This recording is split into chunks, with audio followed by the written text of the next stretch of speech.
brilliant engineer dreams of conquering space with the biggest gun ever built.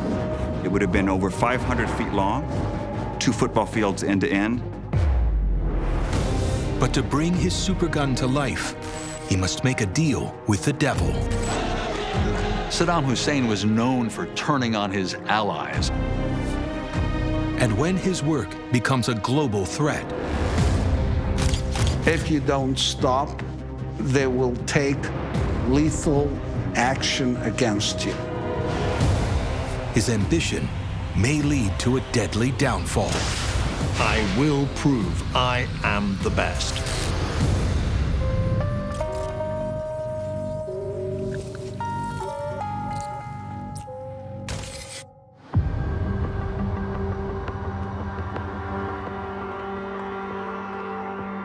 On the evening of March 22, 1990, world-renowned ballistics scientist Dr. Gerald Bull returns home to his apartment in Brussels, Belgium.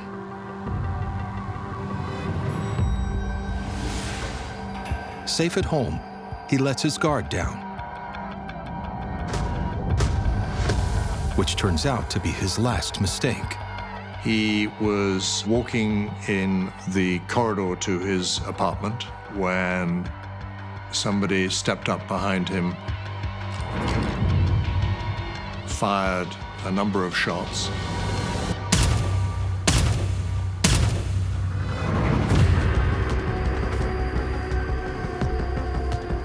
This is not the work of an amateur. To guarantee a kill there, you do 2 bullets to the head. Then went and checked his pulse to see if he was dead, and he was. He was killed instantly.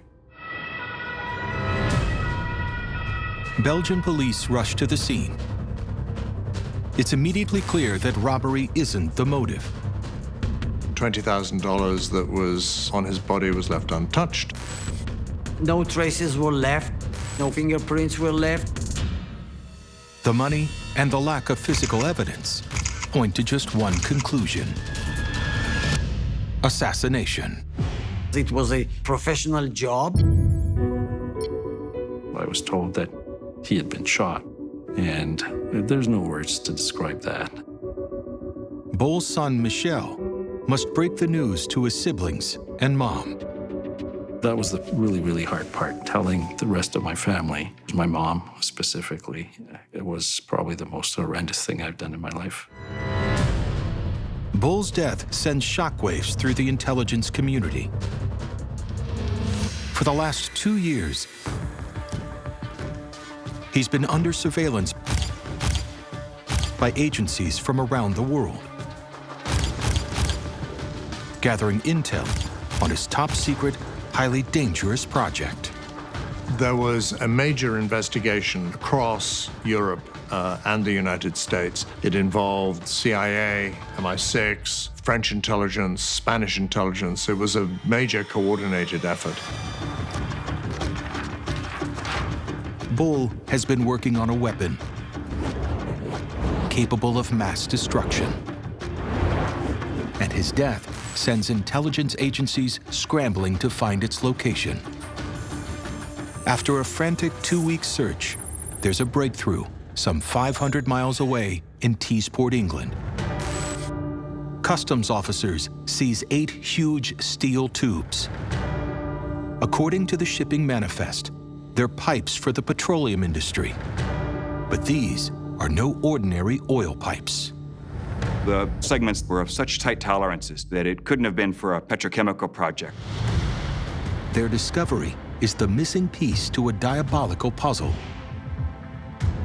Bull has been secretly manufacturing components for his weapon in a network of locations across Europe. The parts are to be assembled into an intercontinental cannon of unprecedented power.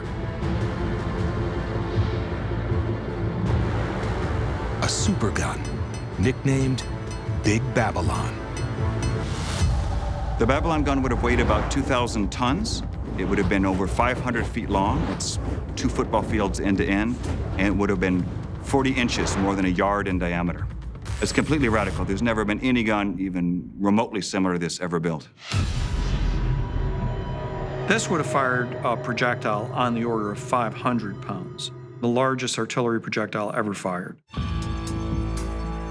The most disturbing discovery is where these parts are headed: Iraq and its brutal dictator, Saddam Hussein.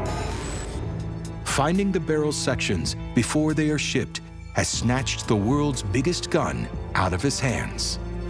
There was a major investigation taking place across Europe and the United States into how Iraq was getting the materials for the Supergun. That resulted in the exposure of the whole network, in fact. But the mystery of Gerald Bull's assassination remains. Working on a supergun for an Iraqi dictator could place Bull on any number of hit lists. The Iranians could have been behind the assassination. It could have been China. Perhaps Saddam Hussein thought he could get along without Bull. They could have been ex-SAS people. He worked for an enemy of the State of Israel. There could be many people who would want him dead. Whoever killed Bull, one thing is certain. His science was directly linked to his death.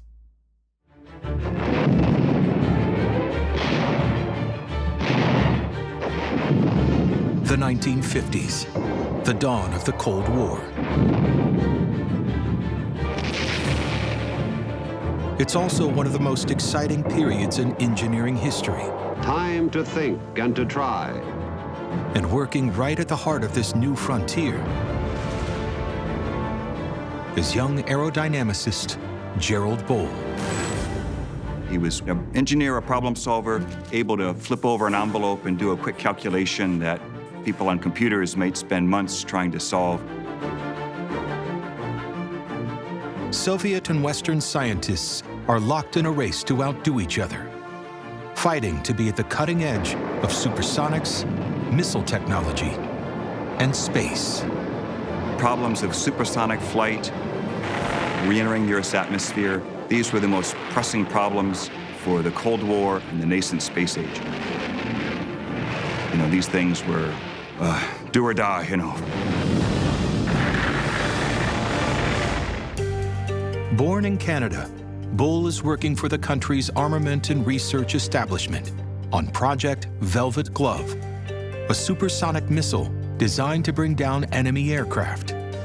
Seen here, being typically hands-on, Bull gains a reputation for his unique approach to problem solving. In many respects, Bull was the original MacGyver. He was able to take things that other people had seen as straightforward science, straightforward technology, spin it in different ways and come up with a different solution, a radically different solution.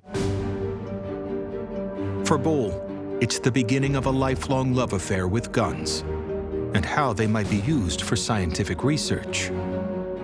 His expertise becomes crucial in 1957 when the Soviet Union takes the lead in the space race, launching a satellite into Earth's orbit, Sputnik. One of the great scientific feats of the age. America is falling behind. Whoever owns space could conquer the world. Destined for a target within our borders. Space becomes the new frontier of war. Satellites go about in space and have things on them that can threaten Earth. By the end of the 1950s, Bull has developed a radical idea that will shape the course of his future. An alternative to expensive rocket launches. He envisions a super howitzer that could fire satellites into space straight from the barrel of a gun. It's a technology that could launch the US into the lead in the space race. He was imagining 5-foot wide bore on the gun, absolutely enormous. He felt that there was really no limit to what could be achieved.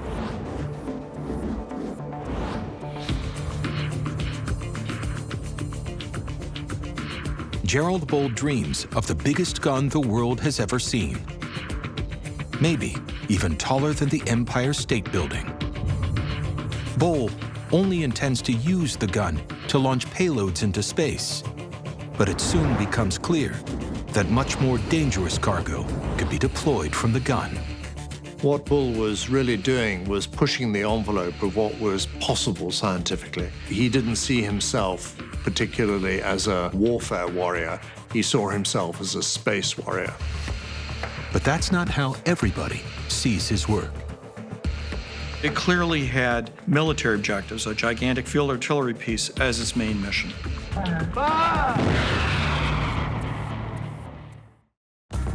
This is what they've been waiting for. The deadline is 90 days. In 1961, at the height of the Cold War, Gerald Bull is a brilliant Canadian scientist with a unique obsession. Using powerful guns for scientific research in the U.S. space race. 3, 2, 1, fire command. While the world fixates on the future, Bull draws inspiration from the past. Geschütze schwerer und schwerster Kaliber. An extreme-range howitzer developed by the Germans during World War I, known as the Paris gun. The Paris gun had a range about 10 times that of most other field guns. It was wider, it carried a huge explosive charge, and a large shell. It's an artillery innovation that has the Allies reeling when it shells Paris in 1918 from a range of 74 miles. At this stage of the war, it was very unexpected that artillery rounds would start exploding in the streets of Paris. It gives Bull an idea. If the Germans had been able to do a range of 74 miles, why couldn't he do a range of 2,000 miles? What about 5,000 miles? But unlike the German innovators, Bull isn't focusing on the military application of such a gun. He wants to launch a satellite into orbit. Bull's idea was that you could take a howitzer or an artillery piece, expand it enormously, make it much longer, put in an enormous propellant charge, and send a payload into a low Earth orbit. The savings would be enormous. From what would be $200,000 in today's money, down to under $10,000 per launch. Up until that point, everyone's idea of launching satellites was simply to use a very large rocket. So Bull had a very unique concept. Here's a model of the Martlet space shell in Barbados. After much lobbying from Gerald Bull, in March of 1962, the United States and Canada's Departments of Defense joined forces to develop his Supergun in a program called HARP, High Altitude Research Project. HARP was designed primarily for space research, the flight of missiles, the use of radar penetrating through the upper atmosphere, whether you could in fact use guns to fire projectiles into space. The U.S. Army donates 2 rundown 410mm Navy guns from 1922 and transports them to Barbados, where HARP is to be based. Now, Bull is able to focus on his greatest engineering challenge yet. He would need to use a lot of gunpowder to launch a heavy projectile, and if all that gunpowder went off at once, the reservoir or the breech of the gun would just explode. It's not just the gun that needs some rethinking, but the projectiles themselves. Projectiles that were launched under Project HARP would experience tens of thousands of times the normal acceleration you experience due to the Earth's gravity. So this would destroy a human being or any delicate instrument. True to form, Bull has a radically simple solution. Extend the length of the barrel. A long barrel has 2 advantages. It has a greater distance for acceleration, which reduces G-force on the projectile. You wanted to lower the load on the projectile, but still reach a very high speed. So Bull welds his two barrels together to create a giant 135-foot-long howitzer. It's christened Betsy, the biggest gun in history, and Bull points it towards the sky. On January 20th, 1963, Betsy fires her first test. A wooden projectile that reaches nearly 2 miles into the sky. Dr. Bull, you've been working for this day for 2 years. How do you feel now? Well, we feel pretty good after that shot. But the following day is the real event, launching one of Bull's custom-designed projectiles. It reaches a height of 16 miles, and it's just the beginning. The projectiles that were launched under Project HARP looked more like rockets than they did military shells. Some of them had fins that were designed to deploy to keep them stable in flight. They were instrumented scientific payloads that could survive launch and actually send data back as they were flying out of the Earth's atmosphere. Bull knows he can launch a working satellite without damaging it. With each launch, Bull is racing farther into the ionosphere, passing milestones at breakneck pace. Bull's son, Michel, then 9 years old, remembers it well. The firings were so impressive because you would hear the countdown and then you'd see the flame. And a couple of seconds later, you would hear the bang, and then that's the second jolt. For the next 3 years, Bull relentlessly tests, refines, and redesigns his missiles. By November 18th, 1966, Bull's Martlet II projectile reaches 111 miles. But reaching space isn't enough. Bull wants to go 10 times farther and put rocket-assisted projectiles into orbit, all from the barrel of a gun. What Bull imagined was having a gun that instead of being 30 feet long was 300 feet long, or even 500 or even 1,500 feet long. But big ambitions come with big risks. And Bull's obsession is leading him to dangerous new territory. We were crossing a line because the supergun will always be seen as weaponry.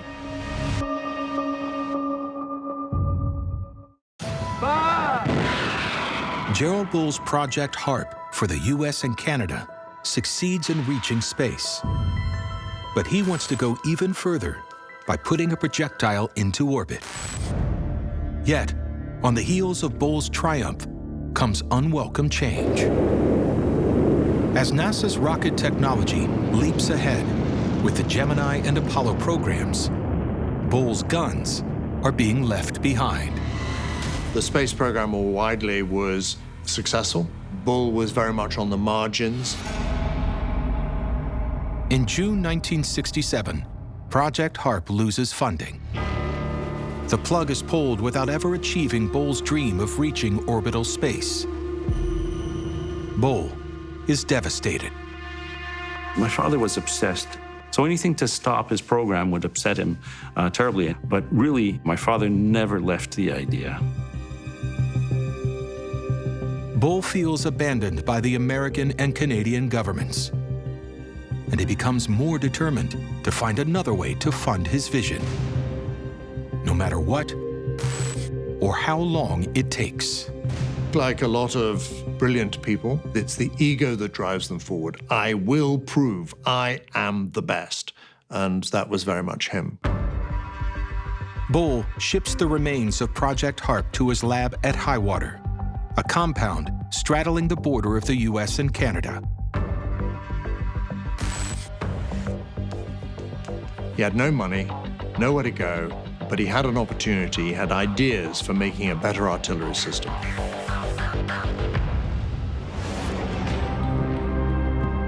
But Bull must now look beyond North America for funding.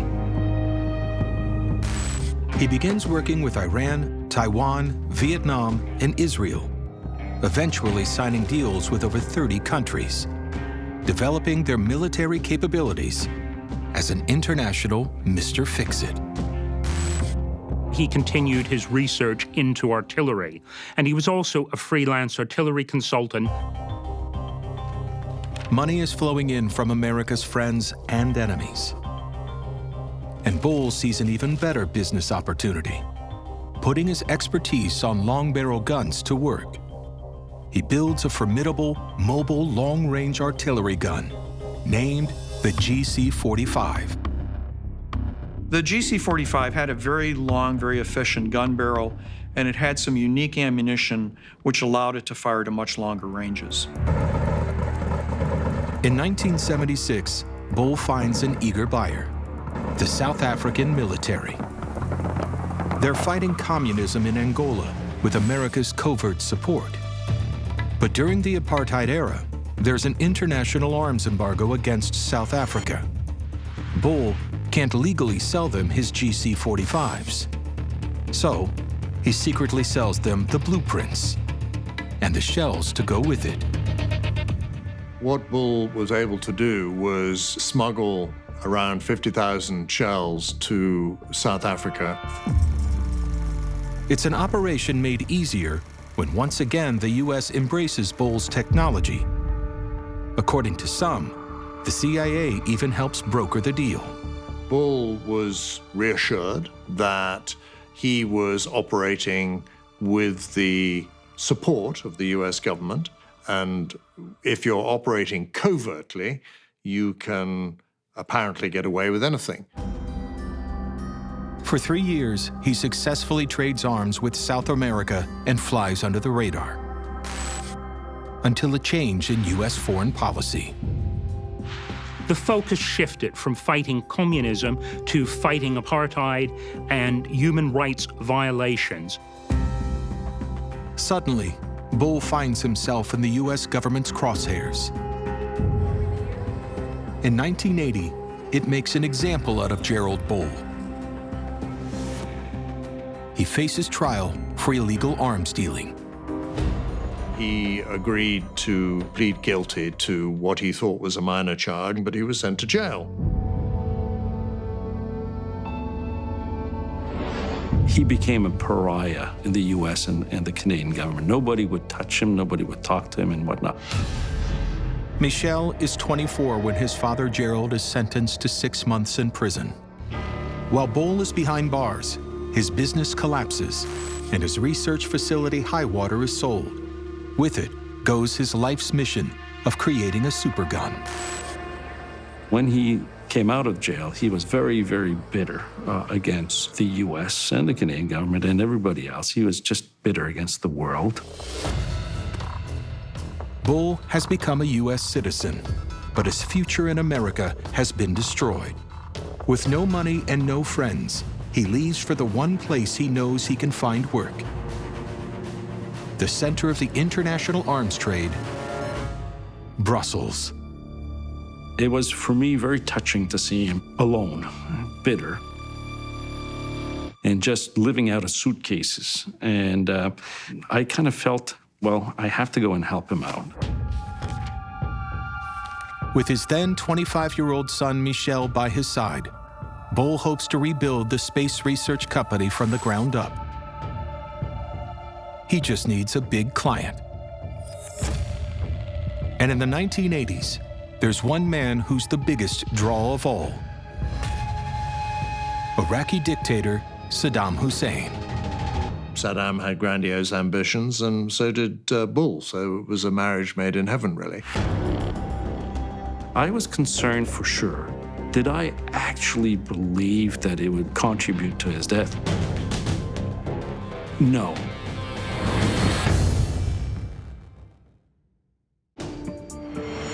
Embittered with America after being sent to prison, in 1981, Gerald Bull moves to Brussels, Belgium, the center of international arms trading.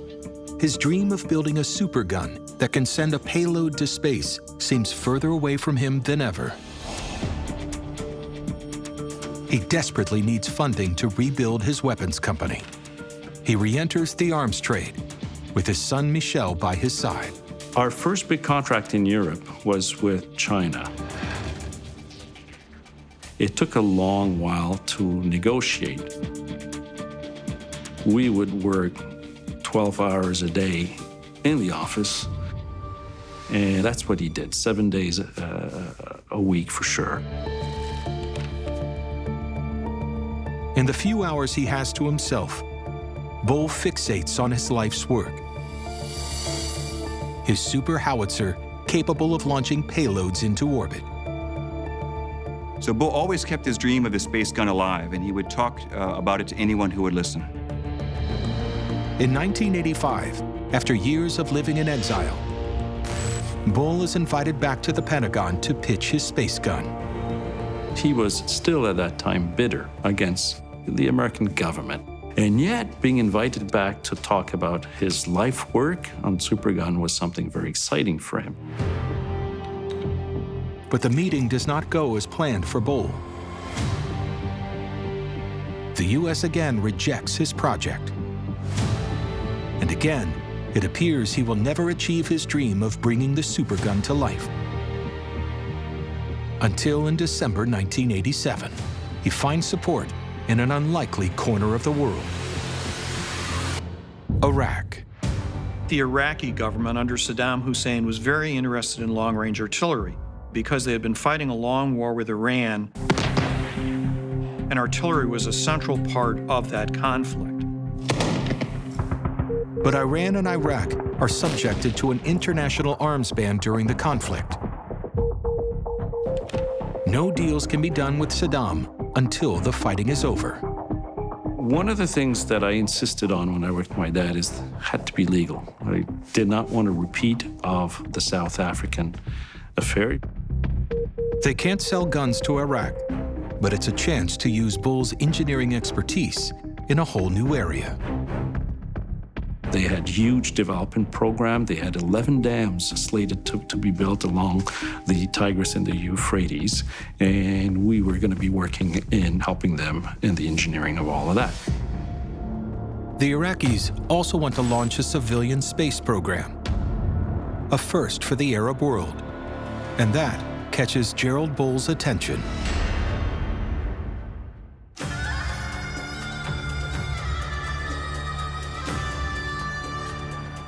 He travels to Iraq in January 1988 to discuss business opportunities. He's treated like royalty and is joined by his son. My first visit to Iraq was quite eye-opening. Okay, we were extremely well received. They were very, very courteous to us. Clearly, the Iraqis held my dad in really, really high regards from a scientific perspective. Bull sees an irresistible opportunity. Without Michel's knowledge, he pitches his space gun. For Bull, here was a country that wanted to try to establish the ability to launch satellites into space, and this was his dream going back to the early 1960s. And finally, with the Iraqis, he found a receptive audience. After years of being rejected, at last Bull is given the chance to fulfill his dream. Iraq offered to fund his project, and for him that was the ultimate prize. Bull's lifelong vision of building a supergun is finally within reach. But signing this deal may seal his fate. Basically, we're crossing a line.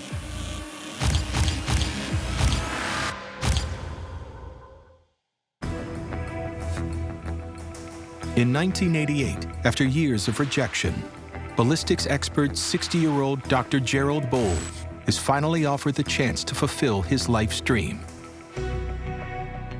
Developing an immense howitzer capable of launching payloads into orbit. Detailed here in this previously classified CIA paper.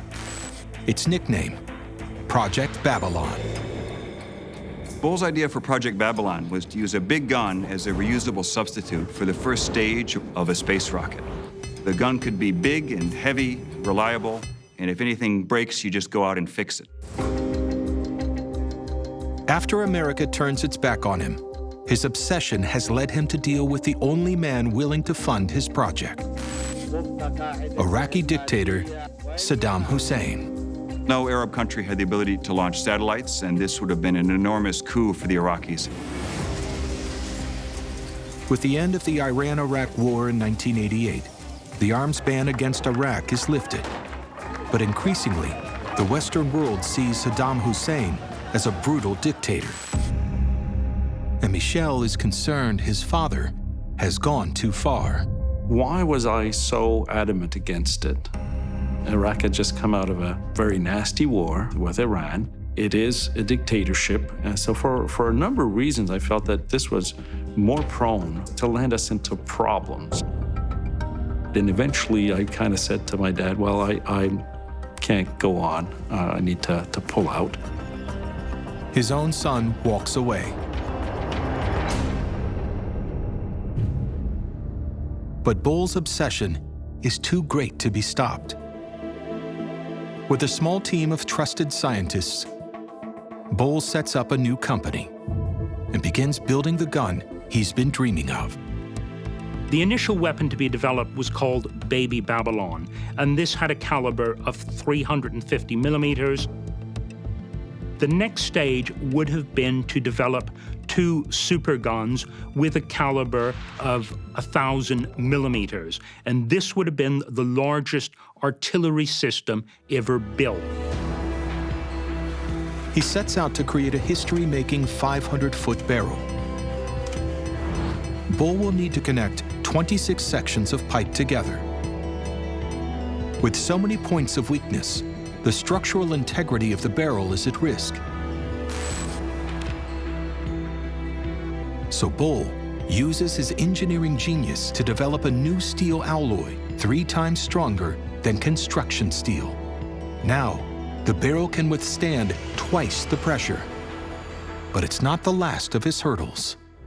He also had to develop the projectiles, and given the limited facilities he had at his availability, this was a significant challenge.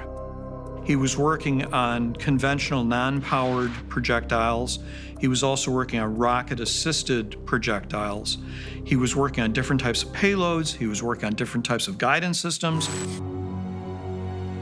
In the remote Iraqi desert, the first stage of Project Babylon is secretly assembled. The Baby Babylon gun, weighing 113 tons, with a 150-foot long and 350-millimeter wide barrel. An immense construction, but still only a third of the size Bull wants to achieve. In May 1989, Baby Babylon begins testing. It's designed to launch a projectile over 460 miles. They demonstrated with the smaller Baby Babylon gun that they could solve all of the technical hurdles needed to build the ultimate Project Babylon gun. The wheels begin to turn on the next phase of the project. In factories across Europe, the parts to create his first Big Babylon gun roll into production. After being unable to get the US to fund his huge howitzer, Bull is now on the verge of fulfilling his life's dream. But this time, it's for Saddam Hussein. And it's not the only lethal weapon Bull is developing for the Iraqi dictator. Along with Babylon, he is working on a secret project codenamed Project Bird. The Iraqis approached Bull about an idea to combine several Scud missiles together to make a multi-stage launch vehicle they said would be for launching satellites. It's proposed to Bull as part of Iraq's civilian space program. But they have a far more lethal use in mind, as an intercontinental missile system. And that gave these missiles enough power to reach Israel. But his work isn't as top secret as Bull thinks. Israel, in fact, suspects what he is attempting to build. The Israelis were worried about the bunching of the Scud missiles. But I came clearly to tell them, this is what we believe you're doing. We don't want this done. If you do it, the Israeli government is going to get real mad at you.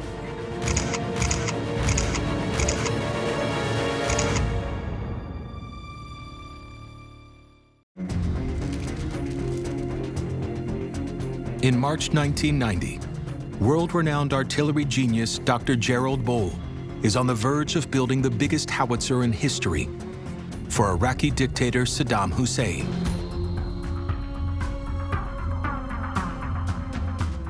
Maybe around 15% of the gun might have been in place. All the rest of it was component parts that were coming in from all over the world. On March 22nd, Bull returns home in Belgium from another day working on Project Babylon.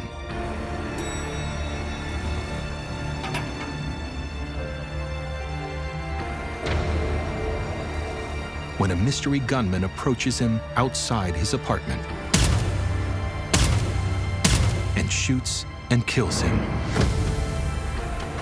A bullet from behind means he never knows what hit him. He dies, believing his dream of building a supergun is finally becoming a reality. This is no random murder. This is a textbook assassination. A small caliber gun is used because it does two things. You don't hear it, and there's not a lot of splatter. But who ordered the hit? To this day, it's a whodunit that haunts those close to Bull. And the possibilities are endless. Bull is taking lucrative arms deals away from UK companies, leading to speculation that his competitors took him out. There was a CIA report that shows that it would be an assassination that was emanating from UK interest, not governmental, but UK companies. Bull has had many business partners. In an industry with a dark underbelly, perhaps a disgruntled client wants revenge. Even his current employer is under suspicion. Saddam Hussein was known for turning on his allies. Perhaps Saddam Hussein thought he could get along without Bull, eliminate Bull, and the secrets would never be told. But why kill him before Big Babylon and the Scud missile proposal are built? Iraq has no shortage of enemies. Could one of them be to blame? The Iranians would have had reason to be angry with Bull, who was now assisting their great rival Iraq to develop his artillery capabilities. It was just 2 years after the war between Iran and Iraq, and the Iranians were working on reconstructing their economy, rebuilding their military, learning lessons from the war, and I don't think they were in the business of going after one single scientist who was helping Saddam Hussein. For others, the manner in which Bull was killed points the blame at Israel's spy agency, the Mossad. The guy that shot him in the head shot him twice. That's the MO for the Mossad. He worked for an enemy of the State of Israel. He was trying to produce a lethal weapon that can be used against Israel. But it may not be the supergun that most worries the Israelis. The Israelis didn't believe that the supergun would work in any case. They weren't worried about that. Large guns are totally fixed. You can't move them. You can't hide them. They can be taken out like that. Twist of a finger, and that's it. But Bull's work on the Scud missile may have put him on Israel's radar and provided a motive to take him out. Former Israeli intelligence agent Ari Ben-Menashe claims that in 1989, he's dispatched to Brussels to deliver a chilling warning to the weapons genius. I was working for the Israeli intelligence at the time. And I spoke to Bull and told him pretty openly that we knew everything that was going on. I told them the Israeli government, they're passing on a message to you. If you don't stop, they will take lethal action against you. I was very clear. I was told to be clear. Michel Bull is skeptical that his father ever received that warning. This is something that upsets me a lot because he was not a stupid man. He would have talked to us and we need to change something, we need to stop something or whatever. I don't think that he was ever warned. If the hit really is ordered by Israel, it's possible they aren't the only ones who know about Bull's work for Iraq. I think the Israelis killed Gerald Bull because they were afraid. But I would have thought that the Israelis would have had to take permission or at least notify Americans of the problem. And within hours of Bull's murder, the CIA hands the Belgian police a full dossier on him. The fact that they supplied information in such a short time makes us wonder as to whether or not there was a U.S. role in his assassination. Whether it be from just acknowledging and quote and unquote authorizing it or whatever. To this day, exactly who ordered Gerald Bull's death and why remains shrouded in mystery.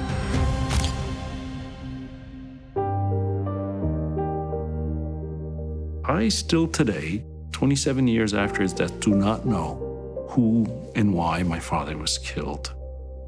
There's so many misdirection that it's just very, very hard to find out the truth, and I kind of made up our minds that we never will. Whoever decided that Bull had to die, the connection to his supergun is no coincidence. His dream of the gun led him to get involved with the Iraqis, and his involvement of the Iraqis is almost certainly what led to his death. Gerald Bull dies at the age of 62 in the pursuit of his life's dream, brought down by his deadly obsession. It was a sad end to what could have been a pretty amazing life.